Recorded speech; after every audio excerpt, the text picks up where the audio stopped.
The storm has ceased by the time the sun breaks over the horizon. The once seaworthy vessel known as the Bullfinch now lies wrecked on the beach, unfortunately placing the wreckage and crew on the opposite side of the river from their target destination, the remote skerry known as Hippogriff Isle.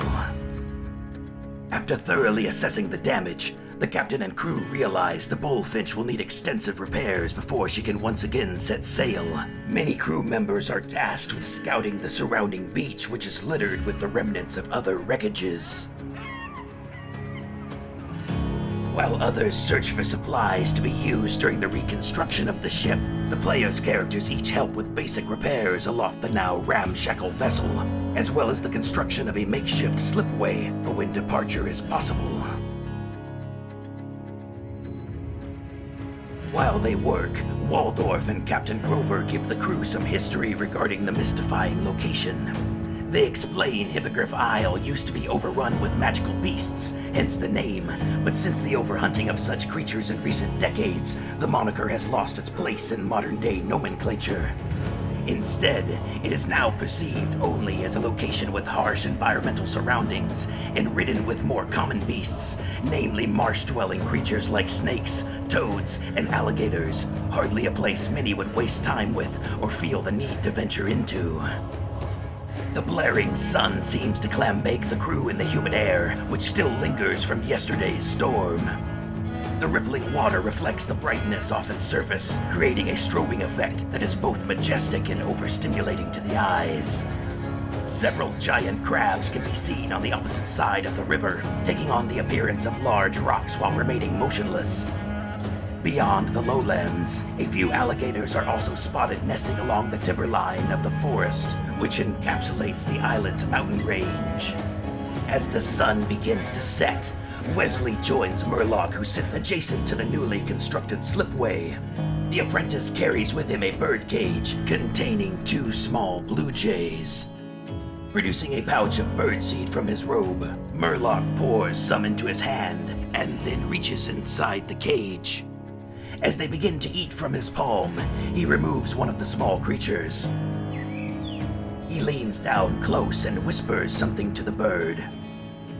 Pointing to the peak of the mountain in the distance, Merlock speaks aloud. Find the nest. Finishing the final verbal component of the spell, Merlock proceeds to go into a trance and begins to perceive through the bird's senses. In order to reach the mountainous peaks, the bird flies across the river and through the swamp, and eventually over the forest which surrounds the mountains on the islet's north border. As several hours pass and Merlock's trance continues, the bird remains out of sight. The crew continues to rebuild and repair throughout the evening as Waldorf takes the players' characters aside. Well, my new friends, while old Merlock is doing his thing, I suppose it's about time to come clean and tell you all the details. Figure it'd be too late for yous to back out now anyways, huh? So, I'm sure by now some of you have heard about the battle in Crux, and how Merlock helped save the day. Well, what you might not know is that everything didn't transpire as smoothly as some claim. The battle was tough, and many lives were lost, including those of 2 giant eagles, both royal pets to Master Owen, Duke of Crux. So, to ease tensions between the kingdoms, and to prove his loyalty to Fargyle, Merlock has been voluntold to make it up to Duke Owen and procure at least 2 giant eagle eggs, which will then, of course, be hatched and raised as suitable replacements for those lost in the battle at Crux. So, all structural damage and personal injuries aside, the mission continues. I'd expect a crew to be dispatched tomorrow while the rest remain here and work on the repairs. So, you want to grab a drink real quick and play a few rounds of the gambit? Sorry about missing the game last night on the count of the spins and all. Can't. No time. And that's not important right now. I don't know about you all, but I want to see the repairs finished and get out of here as quickly as we can. Waldorf is right. What else can we do to help in the meantime? Yeah, and I'll volunteer to join the scouting party when it's formed. Me too. Count me in. Sounds good. Why don't two of yous follow me below to gather some things? The rest can help the captain clear the ship of harpy guts. Waldorf then walks below deck and towards the rear cabins. Are any PCs following him? Does anyone want to check on the captain, or is there anything else you want to do instead? I reckon I'll lend you a hand there, Wally. I'll go with Clem and Waldorf. All right, I'll definitely go look for the captain and see if he needs anything. Jem, Orson, you two want to join me? Sure. Jacques and I will stay within eyesight of Merlock, so we know when his animal messenger returns. Clem and Alia follow Waldorf below deck and assist with gathering some equipment, which he says will be needed when the team eventually sets out. After gathering several sets of rock climbing gear, including additional ropes, pulleys, and harnesses, they start preparing a small wheeled cart, lining the bed with loose straw and a few extra blankets. Waldorf says it will be needed to safely transport the giant eggs when they find them. Up above, Johann and Gemma, you both see the captain directing a few deckhands who are fixing one of the dead harpies to the bowsprit, while Wesley is seen fastening some harpy feathers onto a small trinket. Hopefully this will do the trick. Bad time for another harpy attack. Hey, Wesley. What you doing? Making a good luck charm? What? Oh yeah, something like that.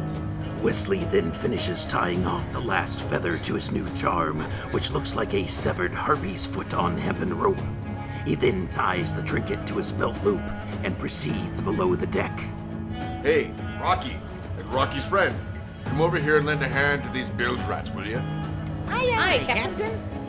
The two elves climb over the bow's railing and assist the crew with attaching the dead harpy to the bowsprit.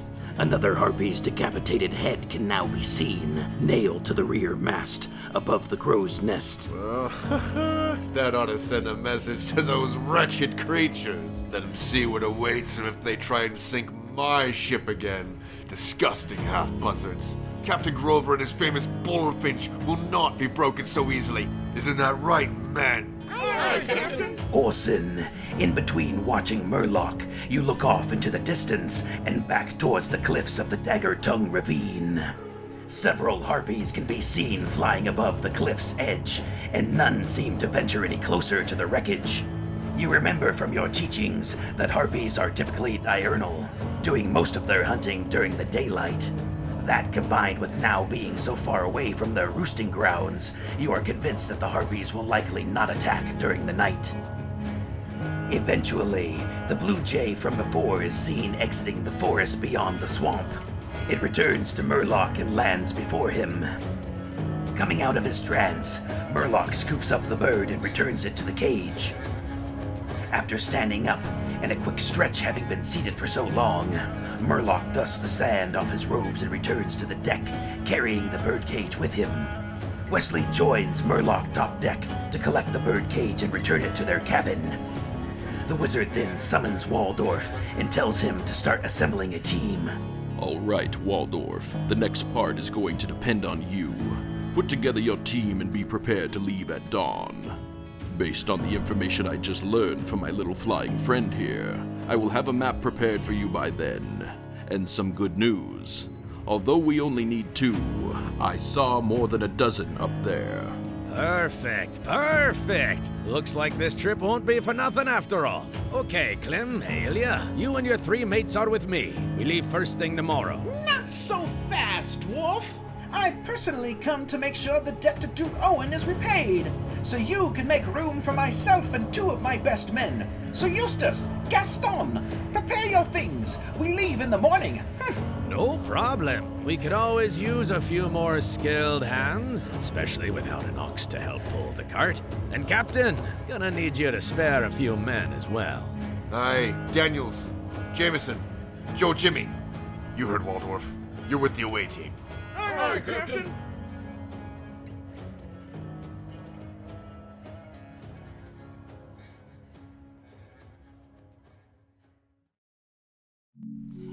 We'll be back after these messages. Ooh, yeah, now that's the kick in the pants I've been looking for. It's the new Banana Rama Mama Jamma Blue Funk Chronic, and it's part of our 2-for-1 mix and match sale. Featuring some of our best sellers, like Big Red's Original Blend, Multiversal Maui Wowie, and of course, the smash hit, Candy Apple Kush. Now that's what I call a sale. Stop on in to Big Red's Hookah Lounge, located next to our award-winning coffee shop. Come and get some. The Simonian Academy is looking for skilled hands to join the recent expedition to Wexark.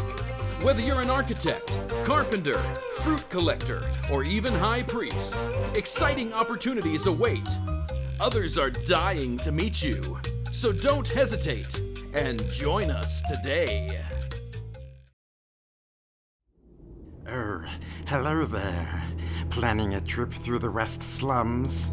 Looking for some nightshade or other components to aid in your travels? Perhaps some dragonwort to break a sneezing spell? Madame Ruby sees beyond, now reading fortunes outside the West Gate. Madame Ruby's apothecary and mystic oddities. Come on in. We're waiting for you. And now, back to DnV. All right, row faster, Jameson, and mind those rocks.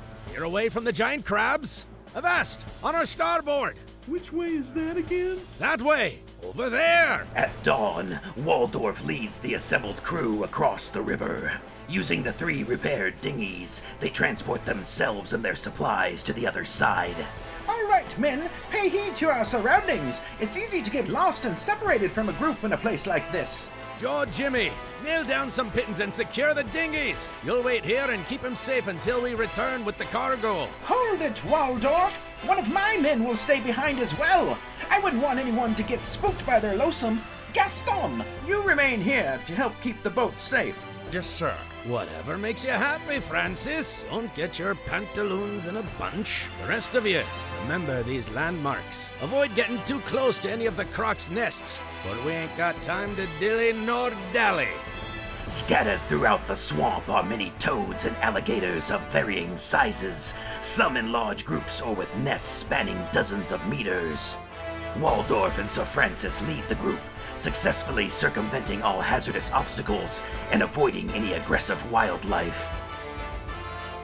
The party members all take turns pulling the wheeled cart loaded with supplies through the sand and sticky mud in an attempt to avoid further fatiguing any one person. After a few hours of travel, the party reaches the tree line, so they decide to take a rest prior to entering the woods.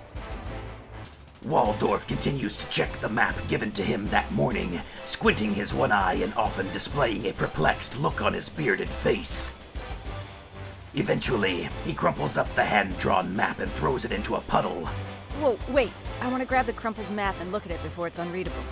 So, Waldorf, what was that all about? Won't we get lost if we don't have a map? You look at the map and realize it is so ambiguously drawn that you can't imagine it providing any real help. A dotted line points to an illustration of a large nest on a mountain, and the words, "Be careful," are written up top. No worries. I, Waldorf, am an expert navigator. All we need to do is continue to travel north, then climb the peaks until we find the nest. No more travel until we get at least an hour's rest. My feet are killing me, and boy are my greaves gonna need a good polishing when this is all over.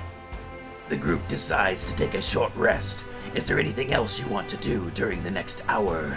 I'm gonna cast Mage Armor on myself after our short rest. Should then last for the next 8 hours. Well, sir, I would like to talk to Waldorf a bit after the rest. I'm curious if he has any history with Captain Grover, Wesley, or any of the others, kind of like he does with Merlock.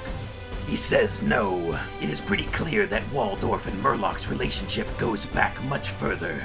He says this is the first time he has met the captain, and Wesley has only been under Merlock's tutelage for the past year or so. Now, Rickett mentioned something about Merlock being responsible for the deaths of innocents at Crux. Is that true? Or was he referring to the giant eagles? Yeah, what exactly happened? Do you happen to know, Waldorf? I didn't see it personally, but from what I heard. Possibly. Merlock told me an orc shaman riding a wyvern was laying waste to the city. It took all his strength, but thankfully Merlock was able to use his magic to repel the foe back into the nearby forest. Unfortunately, a blast from a stray fireball ignited some neighboring buildings and burned dozens of Croxonian villagers alive. Magic can be powerful and has a way of sometimes causing collateral damage. That's why I've never pursued or relied upon it personally. But hey, the important part is the city of Crux was saved. The orcs were stopped. At least this time, anyway. So what about the giant eagles? How did they perish? Ha! The orcs. From what Merlock said, he had nothing to do with it. Goldwing and Blazing Sun, both raised in captivity, bred for combat by the Cruxonian Alliance. But since the eagles fell in battle while Merlock was busy dealing with the wyvern, they blame him for that as well. Well, that doesn't sound fair. I mean, what was he supposed to do? He should have stayed out of it to begin with. The Simonian god could have handled things without his meddling. All right, that's enough. 10 more minutes and we push onward. The party finishes their short rest, but quickly gets lost in the dense forest. The landscape is overgrown and virtually undisturbed, forcing the party to carve a path through the woods. Many insects constantly buzz in your face and ears, and the canopy blocks out nearly all light. Within an hour, the party has lost track of their position and their direction of travel. Waldorf looks frustrated and welcomes any help or suggestions. I'm proficient in survival. Can I make a navigation check? And I'll provide the help action. Got an 18. Alia, you and the others convince Waldorf to let you take the lead. You first climb a tree to reorient yourself. Roll a perception check. 16. You determine which way is north and direct the party to start clearing a path in the desired direction. It takes a considerable amount of time, but you hack and slash your way into a clearing with less trees obstructing your travel. Only a few sparse beams of sunlight shine through and illuminate the path ahead. As you all proceed, you notice an eerie silence now fills the air, as you no longer hear the chirping of birds nor the buzzing of insects. The ground beneath your feet crunches as you walk. Years, possibly decades worth of dead leaves and decaying underbrush litter the paths through this clearing. Clem, up ahead you think you see something shiny on the ground. A beam of light penetrating the canopy reflects off something buried underneath layers of moss and dead leaves. As you get a little closer, it looks like a metal shield. Oh, well, sir, don't mind if I do. I'd like to pick it up and clean off any moss covering or growing on it. Okay, everyone roll initiative. Son of a... We'll be back after these messages. Hi, looking for a tour through town? Or maybe just a ride to the outskirts of the city? Unfortunately, no rides to the farmlands as of yet, due to them pesky orcish raids, but perhaps we could interest you in a visit to our South Light District, followed by a prosperous trip to Maverick's Casino, the finest spot in the city when looking for gambling, entertainment, and strong drink. Just remember the legal age of all such endeavors is 13 and up here in Fargyle, so don't forget to bring your license. Hire a Simonian escort, and we'll get you where you want to go. Yeah, beautifully balanced, brightly sweet, and subtly lactic. Savor the rich, syrupy, smooth mouthfeel, resonant with integrated notes of red currant and dark chocolate. Yeah. Now that's a coffee I could really cut my teeth on. Stop in and try a cup at Big Red's coffee shop, next to Big Red's hookah lounge. Yeah. Now that's smooth.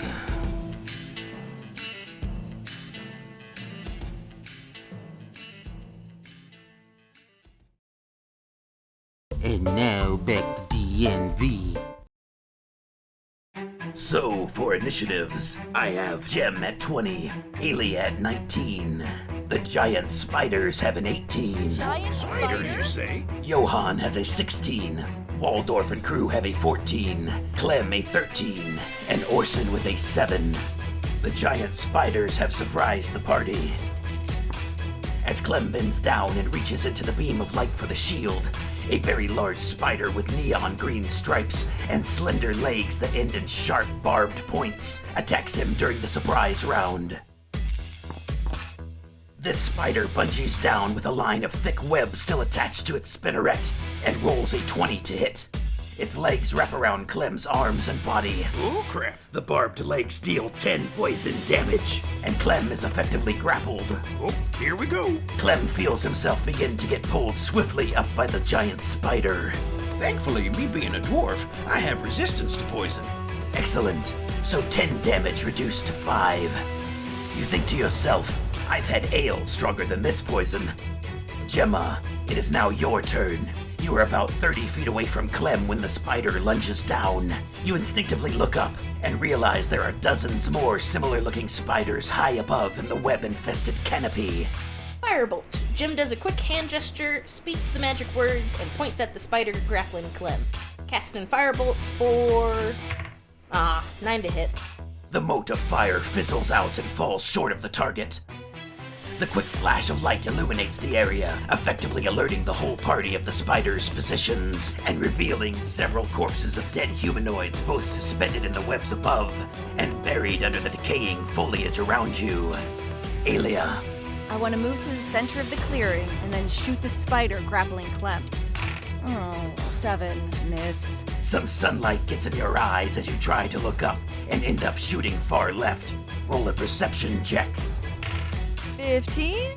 While looking up, you realize one of the suspended corpses is wearing a nice suit of half-plate, probably what reflected the light into your eyes.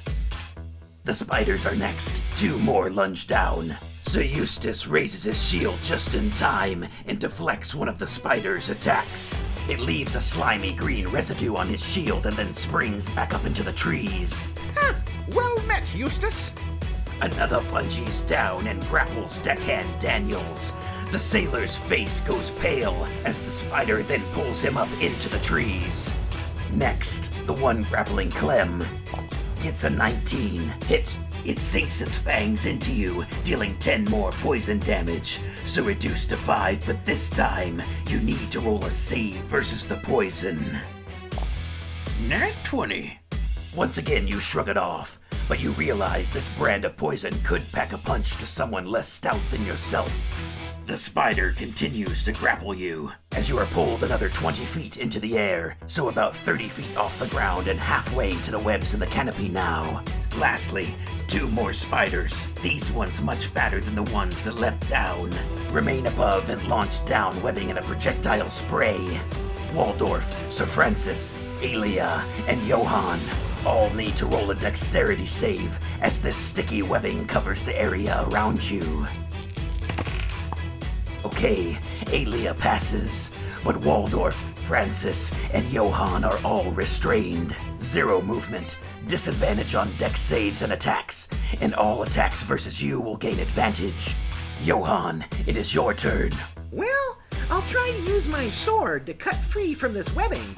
Success! You free yourself and make it to the edge of the webbed area. Waldorf and Francis do the same, with the assistance of Sir Eustace and Jameson, who both light torches to burn away the webs. Deckhand Daniels fails his roll, so his lifeless body is taken high up into the canopy and out of sight. Clem, you are next. Again, you are grappled and about 30 feet above the ground. Well, sir, better get down from here before I get much higher. I want to try and stab it with my short sword. Dirty 20. You stab this spider, releasing a spurt of neon green blood and ichor. The creature drops you as it retreats back into the canopy. You land prone and take 10 points of bludgeoning damage from the fall. You use any remaining movement getting back to your feet. Orson. I'm gonna try to avoid any webs on the ground and cast magic missile at 3 different spiders. 4 damage each. You evoke your 3 magical darts of force energy and hurl them at the 3 giant spiders simultaneously.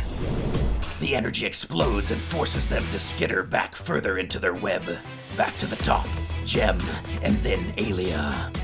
Okay, let's try this again. Casting Firebolt, but this time targeting the webs above us. 17 to hit, 10 fire damage. You ignite the webs above, causing most of the spiders to flee higher up into the trees, except for a few spiders which fall, still ablaze and flailing wildly. Alright, shoot at the flaming spiders. 14 to hit, 10 damage. You slay the creature which collapses into a puddle of burning goo. 2 flaming spiders remain on the ground. They attack Waldorf and Sir Eustace, but both miss. Waldorf quickly dodges out of the way, and Eustace once again deflects with his shield. Johann, you are up next. I'd like to try and cast sleep on the flaming spiders. Give it a try. Success. The last remaining spiders fall unconscious and continue to roast until their death. Burning through the webs above has allowed more light to enter the canopy, enabling the party to quickly reach the north edge of the forest. After breaking the tree line, a rugged cliffside with several tall peaks now lies before the party. A narrow winding path leads up to an old rope ladder affixed to the mountainside and tucked behind a 20-foot tall dead tree. The path also veers off to the east, around the base of the spires, and ends at a small cave. I can't believe we lost Daniels. He'll be missed. Indeed, very sad. Now let's get going, shall we? As the party starts up the path, the ground beneath them rumbles. Did you all feel that? Everyone stop. Wait, Francis, why don't you investigate? In your dreams. Fine. Jameson, you scout ahead and check it out. Deckhand Jameson cautiously walks forward, and then the rumbling starts once more, this time sounding almost like discernible speech. Jameson stops and looks back over his shoulder. Waldorf shrugs, and Sir Francis ushers Jameson ahead. As he walks a few more steps closer, the dead tree in front of the rope ladder animates and steps away from the cliffside. The animated tree then shouts aloud at the party. I said go away. It then swings its massive trunk of an arm and ejects Jameson's body off the edge of the cliff. Roll initiative. Enjoying yourselves so far? Want to hear more? Find out how the party survives this encounter by subscribing now. Click the bell to make sure notifications are turned on so you never miss an episode. And comment below about your favorite character or story moments. Until next time, we'll see you later, travelers, on Dungeons and Vagabonds.